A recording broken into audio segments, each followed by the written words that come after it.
Hi friends, ഇന്ന് ഞാൻ നിങ്ങളൊരു സാരി വർക്ക് ചെയ്യുന്ന കാണിക്കുന്നത് എൻ്റെ ഒരു ഫ്രണ്ടിന് വേണ്ടി വർക്ക് ചെയ്യുന്ന സാരിയാണ്. അപ്പോൾ അത് എങ്ങനെയാണ് വർക്ക് ചെയ്യുന്നതെന്നും അതിൽ ഏതൊക്കെ കളേഴ്സാണ് യൂസ് ചെയ്തിരിക്കുന്നതെന്നൊക്കെ ഒന്ന് കാണിക്കാം. കുറച്ച് ഫാസ്റ്റായിട്ടാണ് വീഡിയോ എടുക്കുന്നത്. എന്താണെന്ന് വെച്ചാൽ ഒത്തിരി ടൈം വരുമ്പോഴേക്കും ലാഗിങ് ആയിട്ട് തോന്നും. പിന്നെ നമുക്ക് കാണാനുള്ള സമയം കൂടി കിട്ടണ്ടേ. അപ്പോൾ അതുകൊണ്ട് ഞാൻ മാക്സിമം നിങ്ങളെ പറ്റാവുന്ന രീതിയിൽ സ്പീഡിൽ കാണിക്കാം. അതേപോലെ തന്നെ ഇത് നമ്മൾ ഓൾറെഡി നേരത്തെ അപ്ലോഡ് ചെയ്തിട്ടുണ്ടായിരുന്നു ഇതിൻ്റെ കൂടുതൽ ഡീറ്റെയിൽസ് ഉള്ള വീഡിയോ. അപ്പോൾ അതിൽ കൊടുത്തിരിക്കുന്ന ഡിസൈൻ തന്നെയാണ്. എന്നാലും ചിലരെൻ്റെ അടുത്ത് സജസ്റ്റ് ചെയ്യാറുണ്ട് വീഡിയോ ചെയ്യുന്ന സമയത്ത് ഒന്നുകൂടി ആ ഫ്ലവർ ഇതിൽ കാണിക്കുവാണെങ്കിൽ കുറച്ച് ഈസി ആയിരിക്കും. ചില സമയത്ത് പ്രീവിയസ് വീഡിയോ ഒക്കെ സെർച്ച് ചെയ്യാനായിട്ട് ഇച്ചിരി ബുദ്ധിമുട്ട് വരാറുണ്ടെന്നൊക്കെ. അപ്പോൾ ആ റിക്വസ്റ്റ് ഒക്കെ ഞാൻ നോക്കിയിട്ടാണ് ഈ വീഡിയോ ചെയ്തിരിക്കുന്നത്. ഇത് കണ്ടോ, ഇതൊരു സെമി ടസർ സാരിയാണ്. ഇതെൻ്റെ ഒരു ഫ്രണ്ടിന് വേണ്ടി ചെയ്തതാട്ടോ. ഇതിൽ നിറയെ ഫ്ലവേഴ്സ് കൊടുത്തിട്ടുണ്ട്, കാണുന്ന ഭാഗത്തെല്ലാം കൊടുത്തിട്ടുണ്ട്. അപ്പോൾ ഞാനിതൊന്ന് വിടർത്തി കാണിക്കാം. പിന്നെ ചില വീഡിയോയിൽ ഞാനിത് വർക്ക് ചെയ്യുന്നത് കാണിക്കാറുണ്ട്. ഇത് ഓൾറെഡി ഞാൻ വീഡിയോ ഇട്ടിട്ടുള്ളതാണ് ഈ വർക്ക് എങ്ങനെയാണ് ചെയ്യുന്നതെന്ന്. പിന്നെ നിങ്ങൾക്ക് ചിലർക്ക് ഡൗട്ട് ഉണ്ടാവും, ചിലർ പ്രീവിയസ് വീഡിയോ സെർച്ച് ചെയ്യാനായിട്ട് ഇത്തിരി മടിയുള്ള കൂട്ടത്തിലാണ്. അപ്പോൾ എൻ്റെ അടുത്ത് ഇങ്ങനെ റിക്വസ്റ്റ് ചെയ്യാറുണ്ട്, ഇടയ്ക്ക് വീഡിയോ കാണിക്കുന്ന സമയത്ത് ഇതിൻ്റെ ചെറിയ ഒരു പോർഷൻ കൂടി ഒന്ന് സ്റ്റിച്ച് ചെയ്യുന്ന കാണിച്ചാൽ ഉപകാരമായിരിക്കുന്നു. അപ്പോൾ അതും കൂടി ഞാൻ ഇന്നത്തെ വീഡിയോയിൽ ആഡ് ചെയ്തിട്ടുണ്ട്. ഇത് കണ്ടോ, ഇതൊരു സെമി ടസർ. തൊണ്ട് കുറച്ച് പിടുത്തോണ്ട് കേട്ടോ, അതാണ് ശബ്ദം വരാണ്ടിരിക്കുന്നത്. വേണോ, സെമി ടസറിൽ വരുന്ന സാരിയാണ്. അപ്പോൾ ഇത് നമ്മൾ ഒറ്റ പ്ലീറ്റ് ഇടുവാണെന്നുണ്ടെങ്കിൽ വിടർത്താം. ഇത് പല്ലുവിൻ്റെ പാർട്ട് വരുന്ന ഒറ്റ പ്ലീറ്റ് ഇടുവാണെങ്കിൽ നമ്മൾ ഇടുമ്പോൾ കാണുന്ന ഭാഗത്തായിട്ട്, ഇപ്പം ഞാൻ റെഡ് ചുരിദാർ തന്നെ നമ്മളിത് വെച്ച് നോക്കുന്ന സമയത്ത് എപ്പോഴും കോൺട്രാസ്റ്റ് ബ്ലൗസ് ആണെങ്കിൽ കാണാൻ ഭംഗിയായിരിക്കും. അപ്പോൾ കണ്ടോ, ആ വർക്കിൻ്റെ കളറ് കൂടിയിട്ട് പിന്നെ നമ്മൾ പ്ലീറ്റ്സ് എടുത്തിട്ട് ഇടുവാണെന്നുണ്ടെങ്കിൽ നമുക്ക് കാണുന്ന ഭാഗത്തായിട്ട് ഇതേപോലെ 3 ഫ്ലവർ അടുത്തടുത്ത് വന്നിട്ടുണ്ട് കണ്ടോ. പിന്നെ നോർമലി ഇതിൽ ഇത്രയും ഈ ഒരു ഗ്യാപ്പ്, ഒരു സ്കെയിലിൻ്റെ ഗ്യാപ്പാണ് ഇട്ടിരിക്കുന്നത്, വലിയ സ്കെയില്. ഞാൻ എപ്പോഴും എൻ്റെ വീഡിയോയിൽ കാണിക്കാമല്ലോ ഒരു ബ്ലൂ സ്കെയിൽ, ആ സ്കെയിലാട്ടോ ഞാൻ എപ്പോഴും മാർക്കിങ്ങിന് യൂസ് ചെയ്യുന്നത്. അങ്ങനെ അതിട്ടിട്ട് ഈ സാരി കംപ്ലീറ്റ് ആയിട്ട് വർക്ക് ചെയ്തിട്ടുണ്ട് കണ്ടോ. ഇതിൽ യൂസ് ചെയ്തിരിക്കുന്ന കളേഴ്സ് ഞാൻ എൻ്റെ കാണിച്ചേക്കാം വീഡിയോയിൽ. അപ്പോൾ നിങ്ങൾക്ക് അതിൽ ഏത് കളേഴ്സൊക്കെയാണെന്ന് മനസ്സിലാവുമല്ലോ. നോർമലി നമ്മൾ ഇങ്ങനെ ഒരു ഫ്ലവർ ചെയ്യുന്ന സമയത്ത് ഈ ഗ്രീൻ കളറാണ് ലീവ്സിന് കൊടുക്കുന്നത്. പക്ഷെ ഇതൊരു ബ്ലൂ ടോൺ സാരി ആയതുകൊണ്ട് ഗ്രീൻ കളർ ഇതിൽ അത്ര ഭംഗി ഉണ്ടാവില്ല. അപ്പോൾ നമ്മൾ ഈ ബ്ലൂവിൻ്റെ ഷെയ്ഡ് വരുന്ന ഒരു കളർ ലീഫിന് യൂസ് ചെയ്തിട്ടുണ്ട് കേട്ടോ. അപ്പോൾ അതും ഷെയ്ഡ് യൂസ് ചെയ്യുകയാണെങ്കിൽ കാണാൻ ഭംഗിയായിരിക്കും. എപ്പോഴും കുറേ കളേഴ്സൊക്കെ വേണമെന്നുണ്ടെങ്കിൽ, നമുക്കൊരു മൾട്ടി കളർ എന്നുള്ള രീതിയിൽ വേണമെന്നുണ്ടെങ്കിൽ ഇതേപോലെയൊക്കെ ചെയ്താൽ നല്ല ഭംഗിയുണ്ടാവും.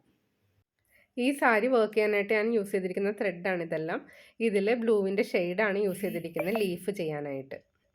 അതുപോലെ തന്നെ റെഡും ഓറഞ്ചുമാണ് ഫ്ലവേഴ്സ് ചെയ്യാനായിട്ടും യൂസ് ചെയ്തിരിക്കുന്നത്. ഈ സാരി വർക്ക് ചെയ്യുന്ന സമയത്ത് ഒരു മൾട്ടി കളർ വേണം എന്നുള്ള ഒരു പ്ലാൻ ഉണ്ടായിരുന്നു. അതുകൊണ്ടാണ് കളർഫുള്ളായിട്ട് ഇതേപോലത്തെ ത്രെഡ് യൂസ് ചെയ്തത്. എപ്പോഴും നമ്മൾ വർക്ക് ചെയ്യുന്നതിന് മുന്നേ ഇതേപോലെ ത്രെഡ് ഒന്ന് സാരിയിൽ വെച്ച് നോക്കുക, അതായിട്ട് മാച്ച് ആവുന്നുണ്ടോ എന്ന് നോക്കിയതിന് ശേഷം വേണം വർക്ക് സ്റ്റാർട്ട് ചെയ്യാനായിട്ട്. ഫ്ലവേഴ്സ് ചെയ്യാനായിട്ട് ലേസ് ഡേസി സ്റ്റിച്ചാണ് യൂസ് ചെയ്യുന്നത്. നമുക്ക് ലേസ് ഡേസി സ്റ്റിച്ച് യൂസ് ചെയ്തിട്ട് ഫ്ലവർ ചെയ്യുവാണെങ്കിൽ കാണാനും ഭംഗിയായിരിക്കും, അതുപോലെ ചെയ്യാനായിട്ടും വളരെ ഈസി ആട്ടോ. ഫസ്റ്റ് ടൈം ചെയ്യുന്ന ആർക്കാണെങ്കിൽ പോലും ഇത് കണ്ടാൽ നല്ല പോലെ ചെയ്യാനായിട്ട് സാധിക്കും. ഡാർക്ക് കളർ സാരി ആയതുകൊണ്ട് യെല്ലോ കാർബൺ വെച്ചിട്ടാണ് ഞാൻ പിക്ചർ ഇതിലേക്ക് ട്രേസ് ചെയ്തിരിക്കുന്നത്. ലേസ് ഡേസി ഫ്ലവർ ചെയ്യുന്ന സമയത്ത് സർക്കിൾ പോലെ ഒരു ഇത് മാത്രമേ ഞാൻ വരച്ചിട്ടുള്ളൂ. എന്നിട്ട് ആ സർക്കിളിന് ചുറ്റിലും 4 ഡയറക്ഷനിലേക്കും ഓരോ പെറ്റൽസ് ചെയ്യും. എന്നിട്ട് അതിന് ശേഷം അതിൻ്റെ ഇൻ ബിറ്റ്വീൻ വരുന്ന രീതിയിൽ ഓരോ പെറ്റൽസ് കൂടി ചെയ്ത് ഫ്ലവർ ഫില്ല് ചെയ്തെടുക്കുകയാണ് ചെയ്യുന്നത്. നമ്മൾ വരയ്ക്കാനായിട്ട് ഒരുപാട് ടൈം എടുക്കും. അപ്പോൾ അതേപോലുള്ള ബുദ്ധിമുട്ടൊക്കെ ഒഴിവാക്കാനായിട്ട് ഇതേപോലെ ചെറിയ ട്രിക്സൊക്കെ യൂസ് ചെയ്താൽ നിങ്ങൾക്ക് ഫ്ലവേഴ്സ് ഈസി ആയിട്ട് ചെയ്യാനായിട്ട് സാധിക്കും.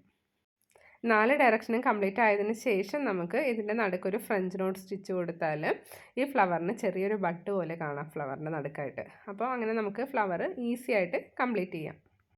അതുപോലെ തന്നെ ഈ ഫ്ലവർ ചെയ്യാനായിട്ട് ഞാൻ 6 സ്ട്രാൻഡ്സ് ത്രെഡാണ് എടുത്തിരിക്കുന്നത്. 6 സ്ട്രാൻഡ്സ് എടുക്കുവാണെങ്കിൽ നല്ല തിക്നെസ് ഉള്ള ഫ്ലവർ കിട്ടും നമുക്ക്. ഇനി നമുക്കിതിൻ്റെ നടുക്ക് എങ്ങനെയാണ് ഫ്രഞ്ച് നോട്ട് ചെയ്യുന്നതെന്നും കൂടി നോക്കാം. കറക്റ്റായിട്ട് നമ്മൾ 6 സ്ട്രാൻഡ്സ് എടുത്തിട്ട് ഫ്രഞ്ച് നോട്ട് ചെയ്യുവാണെന്നുണ്ടെങ്കിൽ നല്ല തിക്നെസ്സോടെ ഫ്രഞ്ച് നോട്ട് നമുക്ക് കിട്ടും. അതുപോലെ തന്നെ ഫ്രഞ്ച് നോട്ട് എടുക്കുന്ന സമയത്ത് 6 സ്ട്രാൻഡ്സ് എടുക്കുക. 6 സ്ട്രാൻഡ്സ് എടുക്കുമ്പോൾ 3 സ്ട്രാൻഡ്സ് എടുത്തിട്ട് അത് മടക്കി നീഡിലിൽ കോർത്ത് മടക്കി 6 സ്ട്രാൻഡ്സ് ആക്കുക.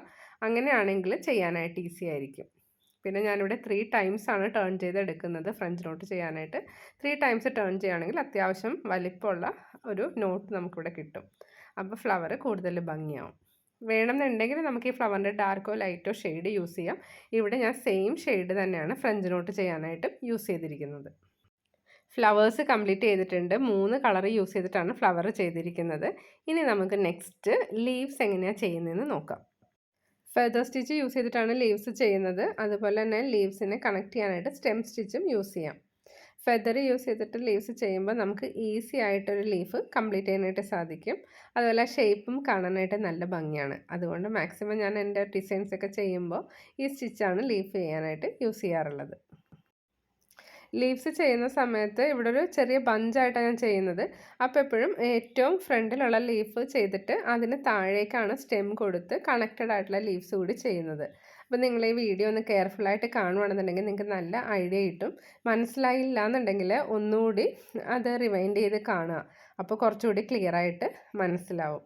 പിന്നെ ഇത് കംപ്ലീറ്റ് ആയിട്ട് ഈ പിക്ചർ ചെയ്യുന്ന വീഡിയോ നിങ്ങൾക്ക് കാണണം എന്നുണ്ടെങ്കിൽ ഞാൻ നേരത്തെ അപ്ലോഡ് ചെയ്ത വീഡിയോ ഒന്ന് റെഫർ ചെയ്യുക. ഇതിൻ്റെ ഒരു ഫുൾ ബഞ്ച് വലിയ ഫ്ലവേഴ്സൊക്കെ ചെയ്യുന്ന വീഡിയോ ഞാൻ നേരത്തെ അപ്ലോഡ് ചെയ്തിട്ടുണ്ടായിരുന്നു. അപ്പോൾ നിങ്ങൾ വീഡിയോയിൽ പോയിട്ട് ഒന്ന് ബാക്കിലേക്ക് അടിച്ച് പ്രീവിയസ് വീഡിയോസ് നോക്കുവാണെങ്കിൽ ഡിസൈൻ നിങ്ങൾക്ക് ഇതിൻ്റെ ഫ്രണ്ടിൽ കാണാം. അപ്പോൾ ആ വീഡിയോസ് എടുത്തൊന്ന് വാച്ച് ചെയ്യുവാണെങ്കിൽ കറക്റ്റായിട്ട് ഈ ലീവ്സ് ചെയ്യുന്നത് എങ്ങനെയാണ്, ഫ്ലവേഴ്സ് എങ്ങനെയാണ് ഇത്രയും ചെയ്യുന്നതെന്നൊക്കെ ഒരു ഐഡിയ കിട്ടും. കണക്ട് ചെയ്ത് വരുന്ന ലീവ്സ് നമുക്കിതാ ഇതേപോലെ ചെയ്യാം. നമ്മൾ ലീഫ് ചെയ്യുമ്പോൾ ഇത്രയും കുറച്ച് ട്രിക്സൊക്കെ യൂസ് ചെയ്യുകയാണെങ്കിൽ നല്ല ഭംഗിയായിട്ട് സ്ട്രെയിറ്റ് ആയിട്ട് വരുന്ന ലീവ്സൊക്കെ കിട്ടും. ഇവിടെ ഞാൻ ഈ ഡിസൈൻ ചെയ്യാനായിട്ട് ചെറിയ ഫ്രെയിമാണ് യൂസ് ചെയ്തിരിക്കുന്നത്. നമ്മുടെ ഡിസൈൻ ചെയ്യുമ്പോൾ എപ്പോഴും ഒരുപാട് വലിയ ഫ്രെയിം ഇട്ടിട്ട് ചെയ്യുവാണെങ്കിൽ നമുക്കത് ഹോൾഡ് ചെയ്യാനൊക്കെ ബുദ്ധിമുട്ടായിരിക്കും. അപ്പോൾ അതുകൊണ്ട് മാക്സിമം നമുക്ക് കംഫർട്ടബിൾ ആയിട്ടുള്ള രീതിയിലുള്ള ഫ്രെയിം യൂസ് ചെയ്യാം. അതുപോലെ ഡിഫറെൻ്റ് ആയിട്ടുള്ള ലീവ്സ് നമുക്ക് അതിൻ്റെ പാറ്റേൺസ് ഉണ്ട്. അപ്പോൾ ഏതാണോ നിങ്ങൾക്ക് കംഫർട്ടബിളായിട്ട് കൂടുതൽ തോന്നുന്നതും ഈസി ആയിട്ട് കംപ്ലീറ്റ് ചെയ്യാൻ പറ്റുന്നതും അതേപോലുള്ള ഡിസൈൻ ഇത് വരുന്ന ലീവ്സിൻ്റെ ആ ഒരു പാറ്റേൺ അത് നോക്കി വേണം നിങ്ങൾ ചൂസ് ചെയ്യാനായിട്ട്. നമ്മളെപ്പോഴും ഇതേപോലുള്ള വർക്ക് ചെയ്യുമ്പോൾ ഒത്തിരി സ്റ്റിച്ചിങ് ഒക്കെ ആവശ്യം വരും. അതുകൊണ്ട് നമ്മളെപ്പോഴും നമുക്ക് ഏത് ലീഫാണോ കംഫർട്ടബിളായിട്ട് തോന്നുന്നത് വെച്ചാൽ അതേപോലത്തെ ലീഫിൻ്റെ സ്റ്റിച്ച് സെലക്ട് ചെയ്യുക. അതായത് ഇവിടെ ഞാൻ ഷെയ്ഡ് യൂസ് ചെയ്തിട്ട് ലീഫും ഫിനിഷ് ചെയ്തു. ഇനി ഇതിൻ്റെ നടുക്കായിട്ട് കുറച്ച് ഗ്യാപ്പ് ഫീൽ ചെയ്യുന്നുണ്ട്. അവിടെ ഫില്ല് ചെയ്യാനായിട്ട് നമുക്ക് ഫ്രഞ്ച് നോട്ടിൻ്റെ സ്റ്റിച്ചസ് യൂസ് ചെയ്യാം. അപ്പോൾ ലീവ്സിൻ്റെ കളർ ഇടുവാണെങ്കിലായിരിക്കും കൂടുതലും നല്ലത്. എന്ന് വെച്ചാൽ ഫ്ലവേഴ്സിൻ്റെ അട്രാക്ഷൻ പോവാതിരിക്കാനായിട്ടാണ് ലീഫിൻ്റെ ഷെയ്ഡ്സ് യൂസ് ചെയ്യുന്നത്. ഇതേപോലെ ഫ്രഞ്ച് നോട്ട് ചെയ്യാനായിട്ട് നമ്മൾ 6 strands ത്രെഡാണ് യൂസ് ചെയ്യുന്നത്. ഫ്രഞ്ച് നോട്ട് നിങ്ങളെ കാണിക്കാൻ വേണ്ടി ഞാൻ ചെയ്യുമ്പോൾ മാക്സിമം എനിക്ക് തോന്നുന്നു നിങ്ങൾക്ക് മനസ്സിലാവുന്നുണ്ട് ടേൺ ചെയ്യുന്നതെല്ലാം.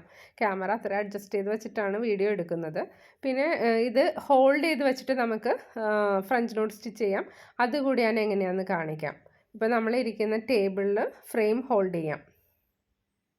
അതിന് മുന്നേ വർക്ക് ചെയ്ത് കംപ്ലീറ്റ് ആയൊരു ഡിസൈൻ നിങ്ങളെ കാണിക്കുവാണ്. കണ്ടു, ഈ നടുക്ക് ഫ്രഞ്ച് നോട്ട് കൂടെ വരുമ്പോഴാണ് അതിന് കൂടുതൽ ഭംഗി തോന്നുന്നത്. വർക്ക് ചെയ്യുന്ന സമയത്ത് എപ്പോഴും നമുക്ക് കംഫർട്ടബിൾ ആയിട്ടുള്ള രീതിയിൽ ഇരുന്നിട്ട് വേണം വർക്ക് ചെയ്യാനായിട്ട്. ഈ സാരി വർക്ക് ചെയ്യാനായിട്ട് ഞാനൊരു ടേബിളിൽ വിരിച്ചിട്ടിട്ടാണ് ചെയ്യുന്നത്. അപ്പോൾ ഞാൻ ഇരിക്കുന്ന ടേബിളിൻ്റെ സൈഡിലായിട്ടാണ് ഫ്രെയിം വെച്ചിരിക്കുന്നത്. അപ്പോൾ നമുക്ക് ഇതേപോലെ ഫ്രെയിം വെക്കുകയാണെന്നുണ്ടെങ്കിൽ ഒരു കൈ കൊണ്ട് ഫ്രെയിം നമുക്ക് ഹോൾഡ് ചെയ്യാം. എന്നിട്ട് നെക്സ്റ്റ് കൈ യൂസ് ചെയ്തിട്ട് ഇത് നമ്മളിപ്പോൾ എന്താ പറയുക ഫ്രെയിം ഇട്ടിട്ട് ചെയ്യുന്നില്ല, വലിയ ഫ്രെയിമിലൊക്കെ വെച്ചിട്ട് ചെയ്യുന്ന പോലെ നമുക്ക് മേടിയിൽ നിന്ന് താഴേക്ക് ഇങ്ങനെ കുത്തിയെടുത്തിട്ട് ഫാസ്റ്റായിട്ട് നമുക്ക് ഫിനിഷ് ചെയ്യാൻ സാധിക്കും. കണ്ടോ, ഇതേപോലെ നിങ്ങൾ താഴെ നിന്ന് വലിച്ചെടുക്കുകയാണെന്നുണ്ടെങ്കിൽ എവിടെയാണോ നമുക്ക് ഈ സ്റ്റിച്ച് കൊടുക്കണമെന്ന് വെച്ചാൽ അത് അനങ്ങാതെ നീങ്ങിപ്പോവാത്ത രീതിയിൽ ഫ്രെയിം ഫിക്സ് ചെയ്തിട്ട് ചെയ്യാൻ സാധിക്കും. ഫ്രഞ്ച് നോട്ട് ചെയ്യുന്ന സമയത്ത് ഇതേപോലെയുള്ള ടിപ്സ് യൂസ് ചെയ്യുകയാണെങ്കിൽ ഫാസ്റ്റായിട്ട് നമുക്കിത് ഫിനിഷ് ചെയ്യാം. ഇന്നത്തെ വീഡിയോ എല്ലാവർക്കും ഇഷ്ടപ്പെട്ടെന്ന് വിചാരിക്കുന്നു. വീഡിയോ ഇഷ്ടപ്പെട്ടെങ്കിൽ ലൈക്ക് ചെയ്യുക. അതേപോലെ നിങ്ങളുടെ കസിൻസിന് ഫ്രണ്ട്സിന് എല്ലാം ഷെയർ ചെയ്ത് കൊടുക്കുക കേട്ടോ. പിന്നെ എന്തെങ്കിലും ഡൗട്ട് ഉണ്ടെങ്കിൽ കമൻസ് ആയിട്ട് മെസ്സേജ് ഇട്ടാൽ മതി. അപ്പോൾ ഞാൻ അതിനുള്ള റിപ്ലൈ എല്ലാം തന്നേക്കാം. പിന്നെ ചില കമൻസ് നമുക്ക് ഡീറ്റെയിൽ ആയിട്ട് പറയേണ്ടതുണ്ടാവും. അപ്പോൾ അങ്ങനെ വരുമ്പോൾ നെക്സ്റ്റ് വീഡിയോയിൽ അത് ഇൻക്ലൂഡ് ചെയ്തേക്കാം. അപ്പോൾ എല്ലാവർക്കും ഒരു നല്ല ദിവസം ആശംസിക്കുന്നു. Thank you for watching. Will meet soon.